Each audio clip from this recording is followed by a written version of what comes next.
তৎপদং দর্শিতং যেন তস্मै শ্রী গুরবে নমঃ। গুরু ব্রহ্মা গুরু বিষ্ণু গুরুদেবো মহেশ্বর গুরুদেবো পরম ব্রহ্ম তস্मै শ্রী গুরবে নমঃ। অজ্ঞানতিমিরান্ধস্য জ্ঞানাঞ্জনশলাকয়া চক্ষুरुन्मीलितं येन तस्मै श्री गुरवे नमः। तस्य शरणमात्रेण ज्ञानमित्युपपद्यते स एव सर्वसम्पन्न तस्मै श्री गुरवे नमः। वन्दे ब्रह्म शिवाराध्यं पञ्चतत्त्वस्वरूपिणं श्रीहरि पुरुषं वन्दे श्रीजगद्वन्दे सुन्दरं। वन्देऽहं परमानन्दं महावतारमनुस्वरं कृष्णगौरीजगद्वन्धुं वन्दे भक्ता जगद्गुरुं। जनार्दयं जगद्बन्धु शरणं पालकं दासदासदासनं दासत्वं देहि मे प्रभु। मूकां करोति वाचलं पङ्गुलं भयते गिरिं यत् कृपातमहं वन्दे परमानन्दमाधवं। वंशाकल्पतरुभ्यश्च कृपासिन्धुभ्येव च पतितानां पावनेभ्यो वैष्णवेभ्यो नमो नमः। भक्तिशास्त्र भागवत शारिकर अभिगत अनाशक्ति शुद्ध भावि शुद्धि मोरे। ओम भूर्भुवस्सुः तत्सवितुर्वरेण्यं भर्गो देवस्य धीमहि धियो यो न प्रचोदयात्। ओम शान्ति ओम शान्ति ओम शान्ति। বিশ্বের সকল প্রাণী শান্তি লাভ করুক।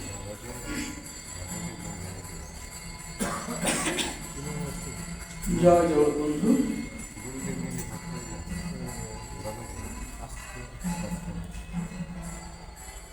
আমরা আপাতত দৃষ্টিতে সকলে একটু আতঙ্কিত যে পাঠ হবে কি হবে না, হবে কি হবে না। যাই হোক, আপনাদের আগ্রহ আসার কারণে হয়তো ভাগবত আজকে আমরা আস্বাদন করতে পারছি। আর এই আতঙ্ক ওই গীতায় আপনারা তো জানেন যে যা হচ্ছে ভালোই হচ্ছে, যা হবে ভালোই হবে, সম্পূর্ণ ঈশ্বরের উপর ছেড়ে দিতে হবে। হয়তো ভালো কিছুও বয়ে আসতে পারে এই সংঘর্ষের মধ্য দিয়ে। এবং ভগবানের কাছে আমাদের এটাই আকুল প্রার্থনা যে যেন ভালো কিছুই বয়ে আসে। জয় জগৎবন্ধু। আমরা প্রভু জগৎবন্ধু সুন্দরের লীলা কথা শ্রবণ করব। আমরা হয়তো প্রভু জগৎবন্ধু সুন্দরের কথাই আজকে বেশি আস্বাদন করার চেষ্টা করব, এই কারণে এই যে আমাদের ছোট ভাই অর্ঘ ও এসেছে ভিডিও করার জন্য। আর এই ভিডিও করার একটাই কারণ হলো যে আগে আমাদের শ্রীঅঙ্গন থেকে প্রভু সুন্দরের যাবতীয় লীলা কথা পরিবেশন করা হতো। আমাদের একজন ছিল যে এই কাজগুলো মোটামুটি করতো, কিন্তু ও না থাকায় সেগুলো অনেকটাই বন্ধ হয়ে আছে। তো অনেক ভক্তবৃন্দ বলে যে আসলে সব কিছুই পাওয়া যায়, কিন্তু প্রভু জগৎবন্ধুর উদ্দেশ্যে তেমন আমরা কিছু নেটে পাই না। আগে তো পাওয়া যেত, এখন ওইরকম পাওয়া যায় না।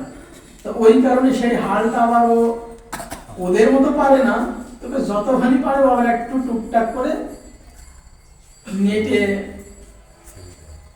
ছাড়ে। তো এই কারণে হলো আমরা প্রভু বন্ধু সুন্দরের লীলা কথাই পরিবেশন তথা শ্রবণ করার চেষ্টা করব, যেন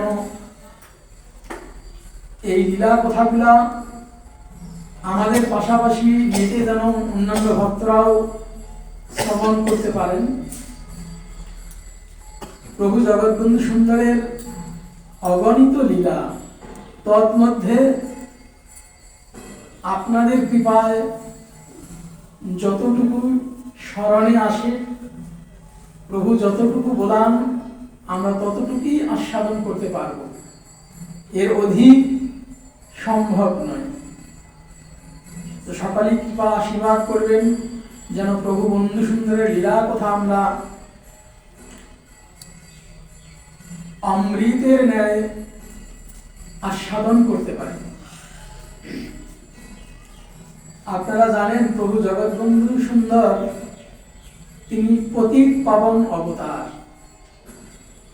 যাকে আমরা নবগৌরাঙ্গ হিসেবে দেখি।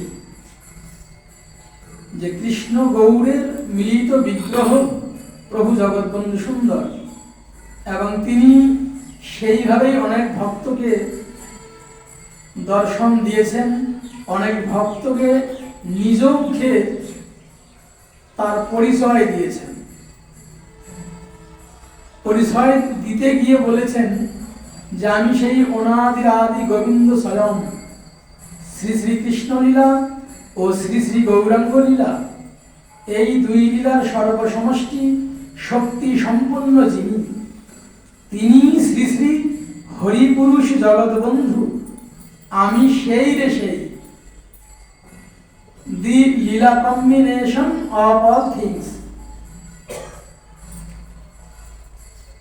প্রভু জগৎবন্ধু তাহলে অনাদিরাদি গোবিন্দ এবং কৃষ্ণ গৌরের মিলিত বিগ্রহ, এবং কৃষ্ণ গৌরের যে দুই লীলার যে শক্তি সেটি তার মধ্যে সমাহিত। প্রভু বলছেন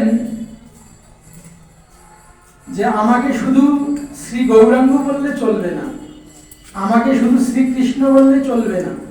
তো আমি কি তাই নই? আমি তাই বটে, তবে তত্ত্ব অতীব নিগুড়।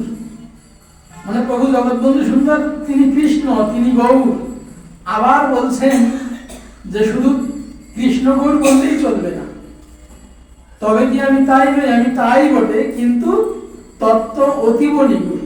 মানে তার যে লীলা, তার যে লীলা শক্তি, এটি অতীব নিগুড়, শুধু কৃষ্ণ গৌরের সঙ্গে তুলনা করলেই চলবে না। এটি তার নিজ মুখে তিনি বলেছেন। তার কারণ হলো হয়তো এজন্যই বলেছেন যে গৌরচন্দ্র কি বলেছেন যে পৃথিবীতে আছে যত নগরাদি গ্রাম সর্বত্রই প্রচারিত হবে মম নাম। কিন্তু দেখা যায় যে গৌরহরি যাওয়ার পরে সেইভাবে সর্বত্র নামের প্রচার হয় নাই, স্তম্ভিত হয়েছে। পরবর্তীতে দেখা যায় যে আবার কৃষ্ণ গৌর একাঙ্গে প্রভু জগৎবন্ধু হয়ে থেকে অবতীর্ণ হয়ে সেই কৃষ্ণ নামের প্রচার আবারও আরম্ভ করলেন। প্রভু জগৎবন্ধু বলেছেন যে তোরা যদি হরিনাম না করিস, এই যে আমি এত কেঁদে কেঁদে সেদে সেদে ঘরে ঘরে নরে নরে হাতে পায়ে ধরলাম, তবু তোরা হরিনাম করলি না। মনে রাখিস, তোমরা হরিনাম না করলে আমি একাই এই বিশ্ব ব্রহ্মাণ্ডে কৃষ্ণ কীর্তন প্রচার করব। এবং এটাও বলেছেন যে আমার লীলার সহায়ক হিসেবে তোমরা আর আমার লীলার কি সহায়ক? মহাপুরুষ ভিন্ন আমার লীলার সহায়ক কেউ হতে পারে না। অর্থাৎ ভগবানের লীলায় যে আমরা কতটুকু সহযোগিতা করতে পারি, আমরা কতটুকু প্রচার প্রসার করতে পারি, তাই বলছেন যে মহাপুরুষ ভিন্ন আমার লীলায় কেউ সহযোগিতা করতে পারে না, লীলার সহায়ক হতে পারে না। তোমরা আর কি পারবে? আবার এক জায়গায় বলেছেন যে আমি ইচ্ছা করলে একটি পিপীলিকা দ্বারা এই বিশ্ব ব্রহ্মাণ্ডকে উদ্ধার করতে পারি। অর্থাৎ ভগবান যদি ইচ্ছা করেন যে সামান্য একটি পিপীলিকা দ্বারাও তিনি বিশ্ব ব্রহ্মাণ্ডকে উদ্ধার করতে পারেন। যদি তার করুণা সাধারণ একজন ব্যক্তির উপরে বর্ষিত হয়, তিনি ওই বিশ্ব ব্রহ্মাণ্ড উদ্ধার করতে পারেন। এমনটাই প্রভু বন্ধু সুন্দর বললেন।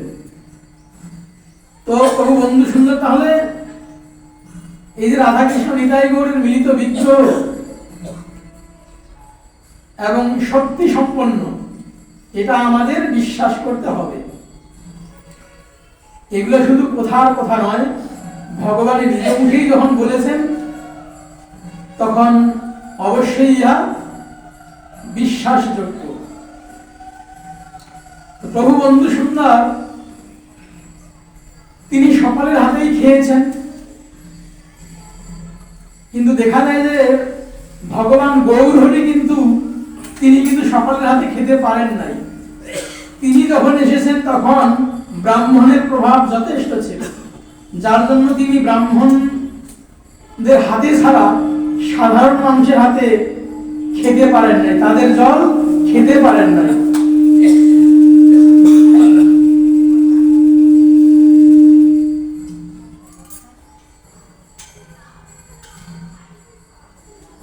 ব্রাহ্মণ চণ্ডালে করিবে কোলাকুলি, কবে বা ছিল সে রঙ্গ। এটি কিন্তু মহাপ্রভু বলেছেন যে ব্রাহ্মণ এবং চণ্ডাল এই যে কোলাকুলি করবেন, কবে বা ছিল সে রঙ্গ। এটি কিন্তু মহাপ্রভু বলছেন বটে, কিন্তু ব্রাহ্মণ চণ্ডালের কোলাকুলি উনি করাতে পারেন নাই। মুখে বলেছেন, কিন্তু বাস্তবে তিনি বাস্তবায়ন করতে পারেন নাই। যার জন্য যখন পরবর্তীতে আবার সেই গৌরহরি নবগৌর প্রভু জগৎবন্ধু রূপে আসলেন, তখন কিন্তু তিনি সেটি সাকসেসফুল করলেন। প্রভু জগৎবন্ধু সুন্দরের লীলায় দেখা যায় যে ব্রাহ্মণ চণ্ডালের কোনো ভেদাভেদ আর রাখলেন না, সব একাকার হয়ে গেলেন। প্রভু বন্ধু সুন্দর বললেন যে এবার আমি সমাজের বাঁধ ভেঙে দেব, এই সমাজ আমি রাখবো না। কোন সমাজ রাখবেন না?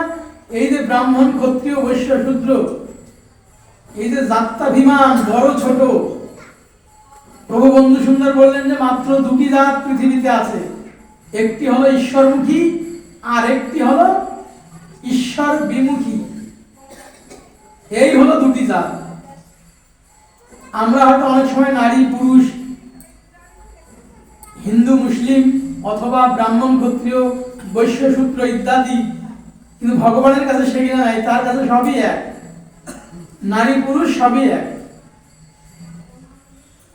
ব্রাহ্মণ ক্ষত্রিয় বৈশ্য শূদ্র বা আরো অন্যান্য যারা আছেন সব এক।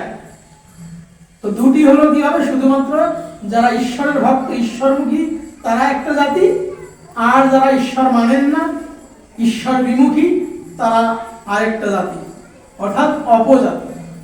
এই হলো দুটি জাত প্রভু বন্ধু সুন্দর নির্বাচন করলেন, যার জন্য ওই ব্রাহ্মণ ক্ষত্রিয় বৈশ্য শূদ্রের এখন আর তেমন ওইভাবে আলাদা আলাদা প্রভাব অনেকটাই কমে গিয়েছে।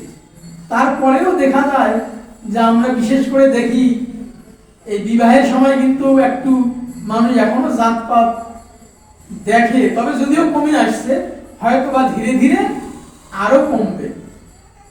প্রভু জগৎবন্ধু বলেছেন যে আমার লীলা সহস্র বছর চলবে। সহস্র বছর মানে কি? 1000 বছর চলবে। সবে মাত্র 154 বছর চলে, একেবারে গোড়ায় রয়েছে। তো মনে হয় যখন সহস্র বছরের কথা বলেছেন, যখন 500 বছরের কাছাকাছি আসবে, তখন হয়তো আর যতটুকু আছে জাতিভেদ, ব্রাহ্মণ ক্ষত্রিয় বৈশ্য শূদ্র, সেটুকু হয়তো আর পাওয়া যাবে না। তবে যেগুলো আলাদা থাকবে না, আলাদা থাকবে, কিন্তু মিশবে সকলে। এই যে কেউ কারো ছায়া মারাবো না, ছায়া মারালেই অপবিত্র হব, এমনটা হয়তো এক সময় আর থাকবে না। প্রভু বন্ধু সুন্দর সকালের হাতে খেয়েছেন। বিশেষ করে যখন শ্রীঅঙ্গনে প্রভু আছেন, তখন দেখা যায় যে এই ফরিদপুরেরই যে 12 বণিতারা আছেন, তারা যখন শুনলেন যে প্রভু সকালের হাতেই নেন, সকালেরটাই সেবা করেন, তখন তারা কি করলেন, ওই মাঝে মাঝে এসে প্রভুকে এটা ওটা ভোগের দ্রব্যাদি দেন, আর প্রভুও সেটা সেবা করেন। তো একদিন নাম হলো ফুকুমণি, উনি সামান্য চানাচুর নিয়ে এসেছেন। মধ্যাহ্ন সময় প্রভুর অনেক পদে ভোগ হবে, অনেক আইটেম হয়েছে।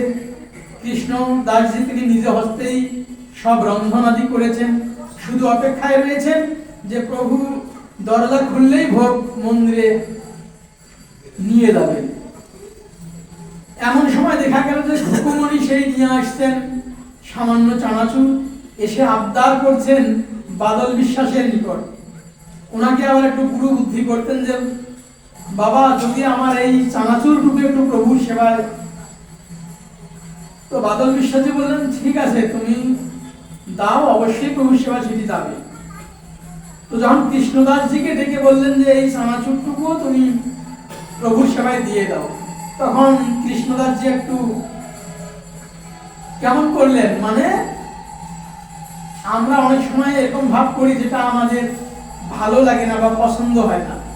অর্থাৎ উনি একটু ঠোঁট বাঁকিয়ে দিলেন যে দুপুরবেলা মধ্যাহ্ন সময় প্রভুর জন্য কত ভোগের আয়োজন হয়েছে, আর সামান্য দুপুরবেলায় উনি নিয়ে আসছে কি চানাচুর।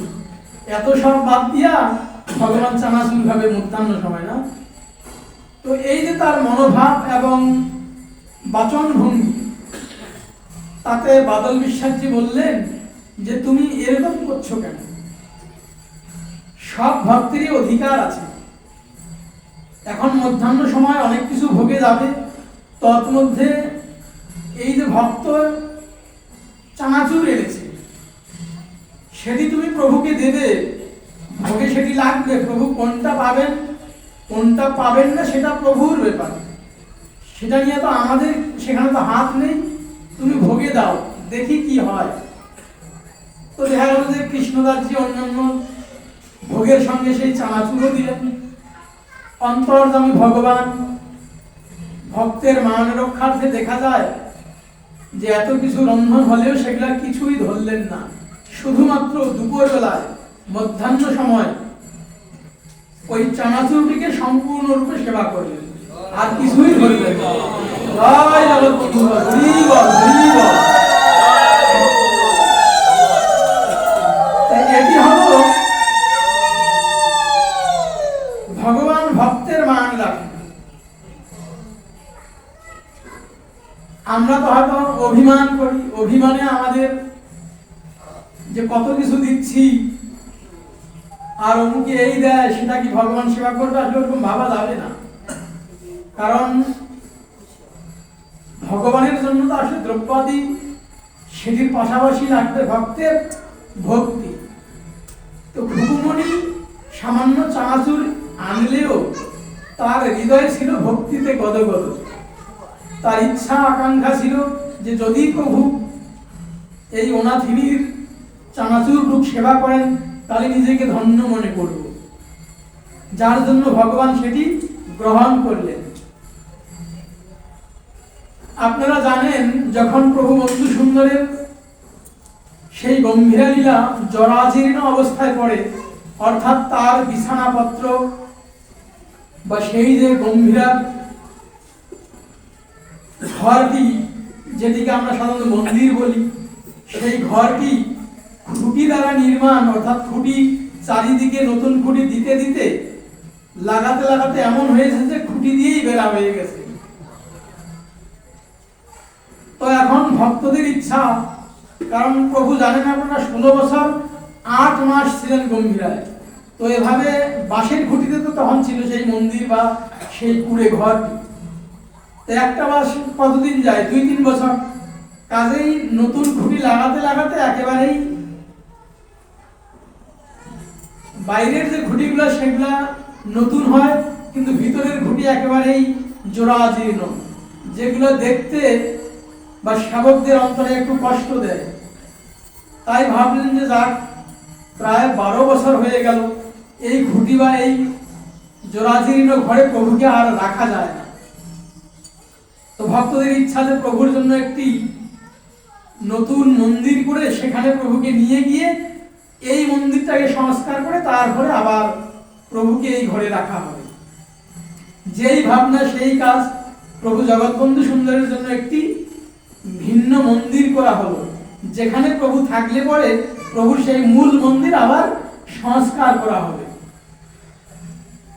আমরা যেটাকে আজও দর্শন করি সেটি হলো যে আমাদের মূল মন্দিরের পূর্ব দিকে দেখবেন যে চালিতা টোলার পূর্ব দিকে, যেটাকে আমরা পাকা মন্দির বলি। তো সেটাকে আবার সুন্দর করে তৈরি করা হলো। কোনটাকে? যে নতুন মন্দিরটাকে, যেটা পাকা মন্দির বলছি আমরা, সেটাও কুড়েরই ঘর হলো, নতুন ঘর, নতুন বাঁশ কাঠ দিয়ে তৈরি হলো, সবকিছু কমপ্লিট। শুধুমাত্র ভক্তদের ইচ্ছা হলো, বাদল বিশ্বাসের ইচ্ছা হলো, কৃষ্ণদাসজির ইচ্ছা হলো যে নতুন মন্দির যখন হলো তখন সেখানকার বিছনাপত্র, খাট, পালঙ্ক সবই তাদের নতুন দেওয়ার ইচ্ছা। তো কাকে বলবে এইরকম একটা অবস্থা, কোনো ভক্তকেই তো ধরতে হবে। তা প্রভুর প্রিয় ভক্ত, শ্রেষ্ঠ ভক্ত একজন আছেন, অনেকেরই নাম জানা আছে, রাজবাড়ি বাড়ি, নাম তার গোবিন্দ বাবু। না, যোগেন্দ্র বাবু উনি তো আসেনি, আর ইনি হলেন রাম গোবিন্দ বাবু। ইনিও খুব প্রিয় ভক্ত, প্রভুর সেবার অনেক কিছুই দেন, যখন যা লাগে তাই দেন। এই রাম গোবিন্দ বাবু ধনাঢ্য ব্যক্তি, প্লাস হলো প্রভুর সেবায় যখন যা প্রয়োজন তাই দেন এবং দিয়ে আসছেন। তো একদিন তিনি শ্রীঅঙ্গনে এলে বাদল বিশ্বাস বললেন, রাম গোবিন্দ দা, প্রভুর একটা সেবা আপনার করতে হবে। তো বলছেন কি সেবা? যে প্রভুকে তো এই মন্দিরে নিয়ে আসবো, নতুন মন্দিরে, তো এখানে যে খাট, পালঙ্ক, বিছনাপত্র, মশারি এসব নতুন দিতে ইচ্ছা করি, যদি এই সেবাটা আপনি করেন। তা উনি বললেন যে দেখুন, আমি তো প্রভুর সেবায় টুকটাক যখন যা লাগে দিয়ে আসছি, আর কত দিব বলুন? তো আমি বেশি দিতে পারবো না, আমি এর জন্য 25 টাকা আপনাদের দেব, বাকিটা আপনারা সংগ্রহ করে নেবেন। এর জন্য 25 টাকা আমি দেব। বাদল বিশ্বাস আর কিছু না কিছু বললেন না, তিনি নীরব থাকলেন, চুপ থাকলেন। রাম গোবিন্দ বাবু তিনিও ফিরে গেলেন রাজবাড়িতে। পরের দিন এই শহরেরই যার চানাচুর প্রভু বন্ধু সুন্দর গ্রহণ করেছিলেন সেই খুকুমণি এলেন। তো ওনাকে দেখে আবার বাদল বিশ্বাসজি ওনাকেও সেই প্রস্তাবটা দিলেন যে খুকি, প্রভুর জন্য তুমি একটা সেবা যদি করো তাহলে ভালো হয়। তো বলছেন যে বলুন বাবা, কি সেবা, কোন সেবায় লাগতে পারি? তো বলছেন যে এই যে পাকা মন্দিরে, নতুন মন্দিরে প্রভুকে নিয়ে আসবো, তাই ইচ্ছা এখানকার নতুন খাট, পালঙ্ক, বিছনাপত্র, মশারি সবকিছু যদি তুমি দাও তাহলে ভালো হয়। তা কি দিতে পারবে? এটি শোনা মাত্রই সেই খুকি একেবারেই কেঁদে ফেললেন, চোখের জলে বুক ভেসে গেল যে আপনি যখন বলেছেন যদি কৃপা করে প্রভু আমার সেবা গ্রহণ করেন তো অবশ্যই আমি দেব। অর্থাৎ এটি শোনা মাত্রই তিনি কি করলেন, কলকাতায় চলে গেলেন। কে চলে গেলেন? এই খুকি চলে গেলেন কলকাতায়। অন্যদিকে রামগোবিন্দ বাবুর কাছে এই খবরটা কিভাবে যেন চলে গিয়েছে যে প্রভুর সেই খাট পালঙ্কের সম্পূর্ণ ভার সেই 12 বনিতা খুকি নিয়েছেন। এটি শোনার পরেই ওনার একটু মানে কি হলো, অহংকার হলো যে আমি প্রভুর সেবায় কত কিছু দেই আর 25 টাকা দিতে চাইছি আমি, এটা তো আসলে আমার ঠিক হয় না। আর প্রভুর সেবায় 12 বনিতা কি দিবে, আর ওরটা কি প্রভু নেবে? অর্থাৎ আমি দিব, আমি টাকাওয়ালা মানুষ, ধনী মানি, যেই কথা সেই কাজ। তিনিও চলে গেলেন সঙ্গে সঙ্গে কলকাতা। এখনকার মতো তো আর পাসপোর্ট ভিসা বা তখন তো একটাই ছিল, ভারত বাংলা একটাই ছিল তখন। তাই যাই হোক, এদিকে খুকুমণিও গিয়েছেন, খুকিও গিয়ে উপস্থিত, ওদিকে আবার রাম গোবিন্দ বাবু। দুজনেই তাদের মতো, কারোর সাথে কারো দেখা সাক্ষাৎ নেই, যে যার মতো কেনাকাটা করেছেন।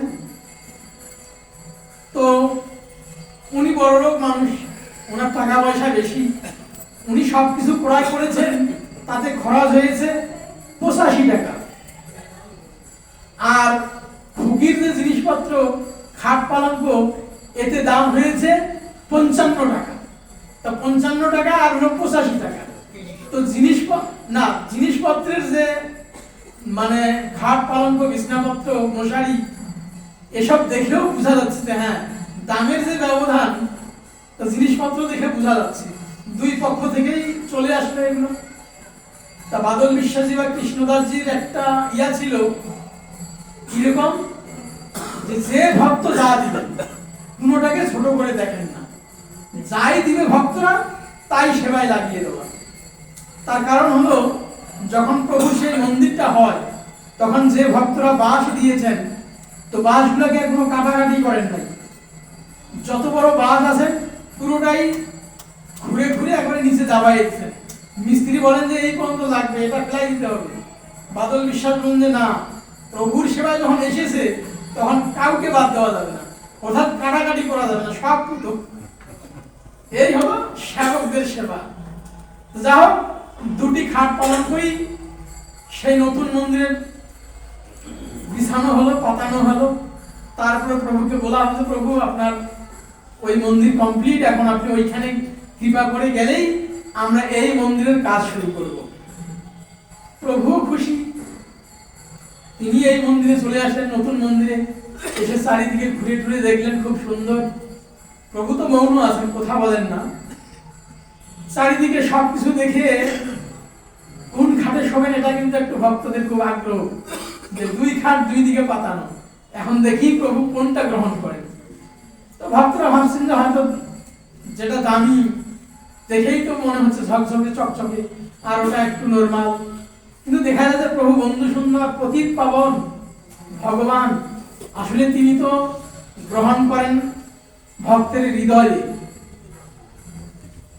ভক্তের হৃদয়ে যখন তিনি বসবাস করেন, তো যখন যিনি সেইভাবে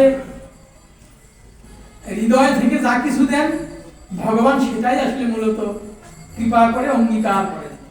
তো সব কিছু দেখে এই খাটও দেখলেন কত ঝকঝকে চকচকে, ওটাও দেখলেন, দেখে একটু মুস্কি হাসলেন। হেসে তিনি সেই খুকির দেওয়া খাটে গিয়ে শুয়ে পড়লেন।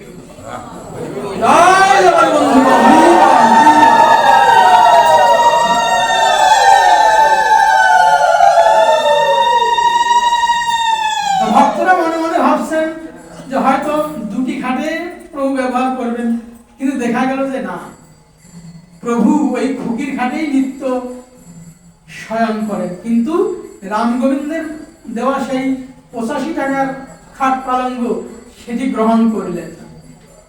তো আসলে এই যে পতিত পাবন ভগবান, ভগবান আসলে ভক্তের দেওয়া দ্রব্যের থেকেও তার ভক্তিটাকেই অঙ্গীকার করেন। এটাই হলো মূলত ভগবানের পতিত পাবনী লীলা। তো বাদল বিশ্বাসজি এটি দেখার পরে হাতে তালি দিয়ে বলছেন, দেখো রে দেখো, পাবনের খেলা, পতিতার দান নিল, ধনীরে করিয়া দিলাম। অর্থাৎ ধনী হলে কি হবে, 85 টাকা হলে কি হবে, খাট পালঙ্ক দুটোই তো মানে দুই রকমের দেখা যাচ্ছে, একটা 85 টাকা আর একটা হলো 55 টাকা, কত ব্যবধান। কিন্তু দেখা যায় যে ভগবান এই খাটে কোনোদিন মানে স্পর্শও করলেন না। তো আপনার আমার টাকা পয়সা থাকলেই কি হবে, হবে না, থাকতে হবে হৃদয়। কারণ ভগবান হলো ভক্তির কাঙ্গাল। আপনার কাছে ভগবান ভালো ভালো ফল ছানারস এটা চাইবে না, চাইবে হলো কি, চাইবে ভক্তি, প্রেম ভক্তি। যার জন্য সনাতন গোস্বামী প্রভু বলছেন, গৌরাঙ্গ মহাপ্রভু যে সনাতন প্রেম প্রয়োজন।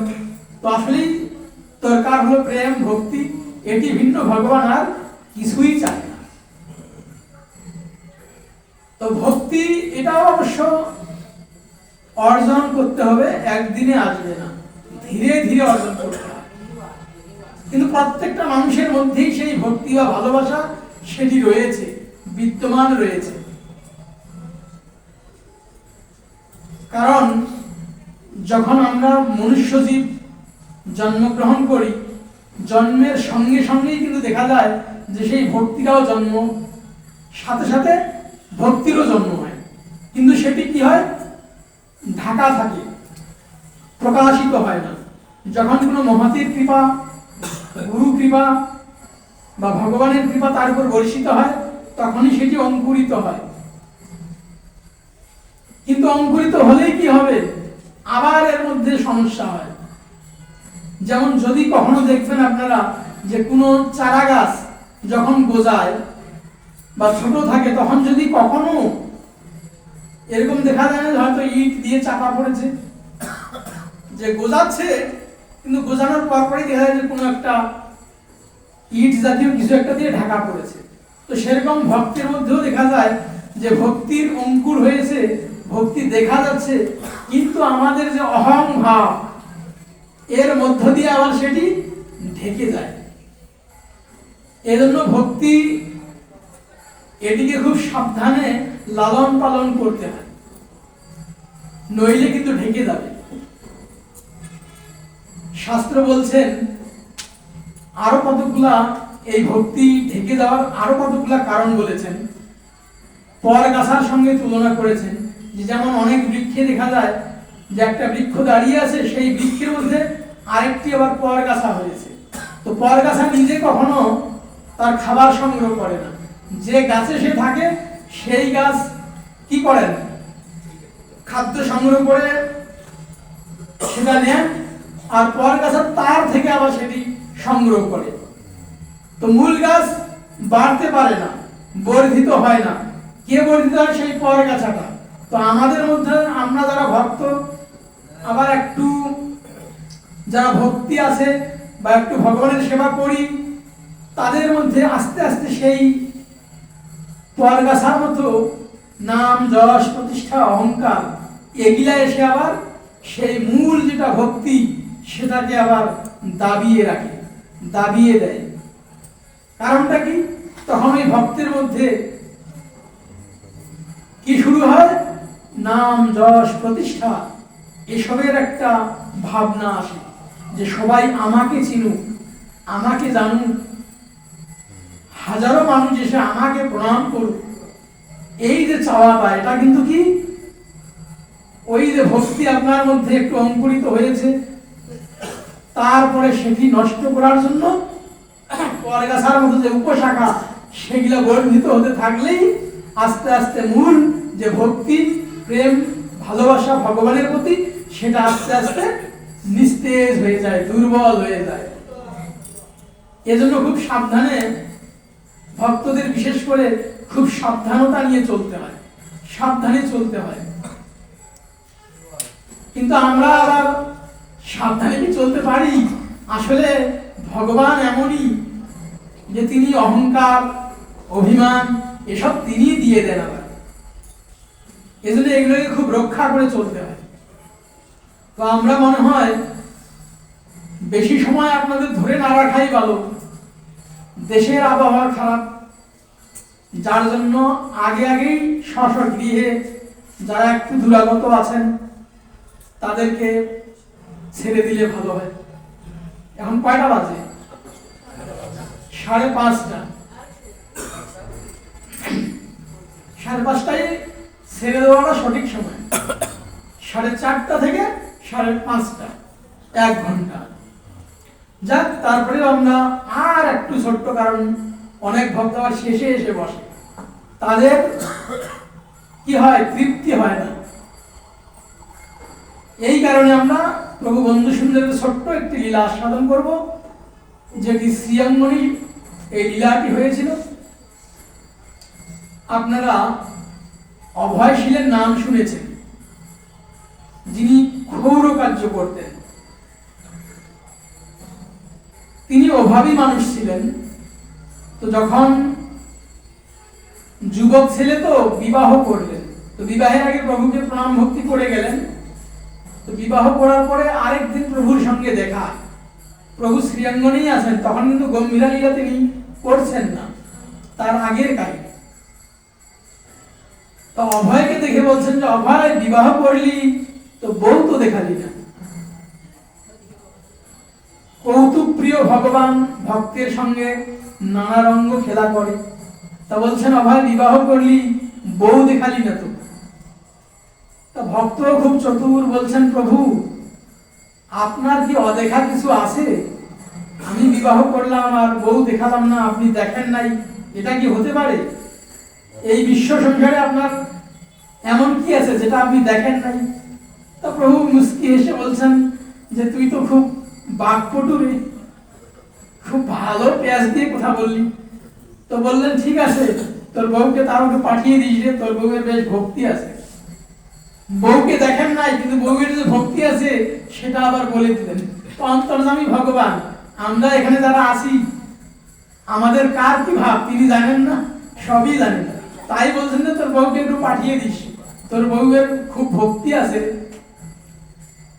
অভয় বাড়িতে গিয়ে নববধূকে বললেন যে তুমি একটু প্রভুর সঙ্গে দেখা করে আসো। দেখা ঠিক না, প্রভুকে একটু প্রণাম করে আসো, প্রভু তোমাকে দেখতে চেয়েছে।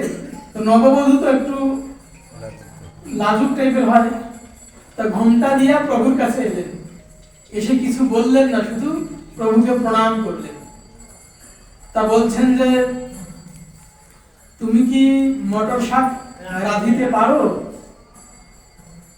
তো সে কথা না বলে, মানে আসলে ভগবানের সামনে কথা বলা কিন্তু খুব কঠিন,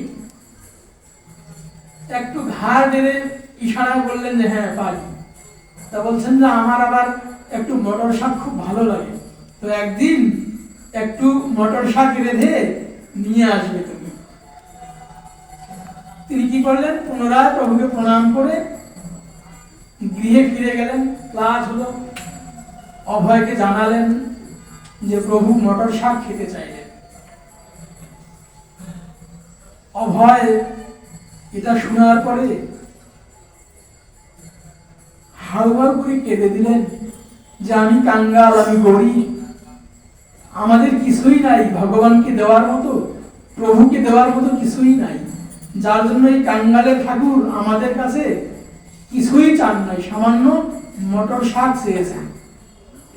এই যে ভাবনা যে আমরা কাঙ্গাল বলে ভগবান আমাদের কাছে সেরকম কিছু চাইলেন না, সামান্য এই কাঙ্গালের ঠাকুর মটর শাক চাইলেন। যার জন্য আমাদের দেখবেন ভোগারতিতে শ্রীপাদ মহেন্দ্রজি লিপিবদ্ধ করেছেন যে কাঙ্গালেরও ঠাকুর তুমি, কি আরো দিব গো আমি, দুঃখিনীর শাক অন্ন জল লহ কৃপা করে।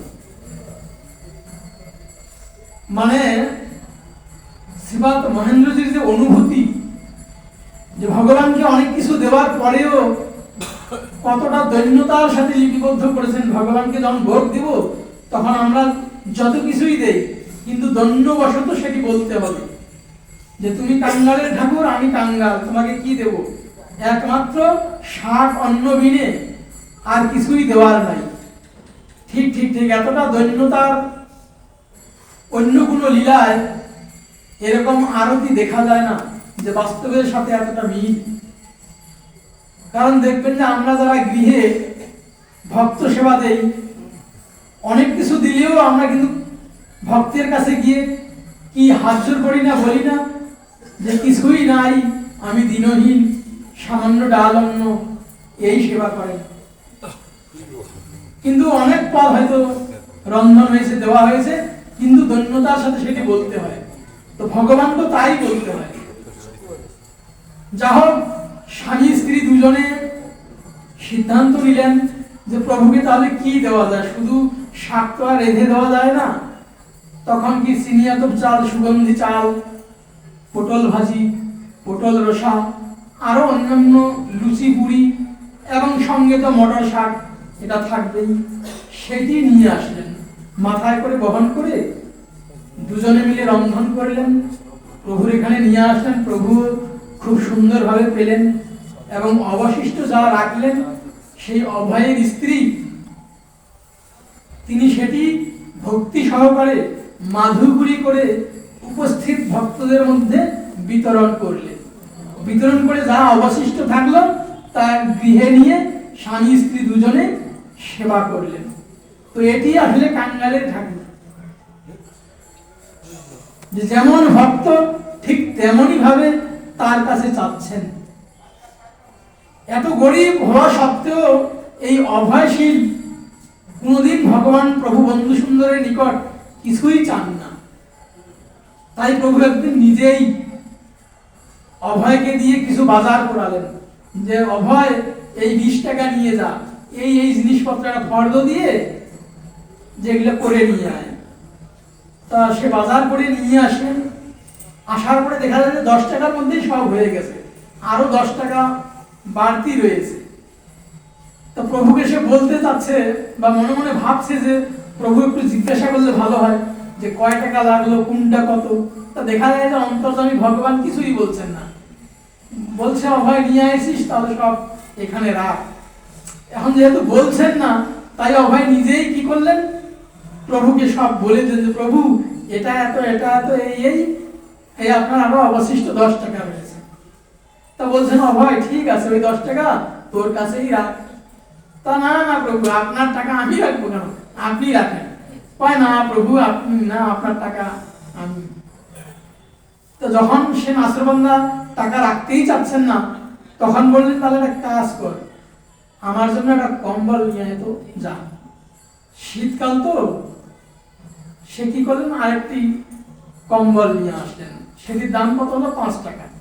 প্রভুই তাকে মনে হয় ওই 10 টাকার মধ্যে 5 টাকা রেখে 5 টাকা দিলেন, যেই 5 টাকা নিয়ে যা, আরেকটা তোর যেটা পছন্দ হয় আমার জন্য ভালো দেখে কম্বল নিয়ে আসবি। অভয় কি করলেন, একটা কম্বল নিয়ে আসলেন।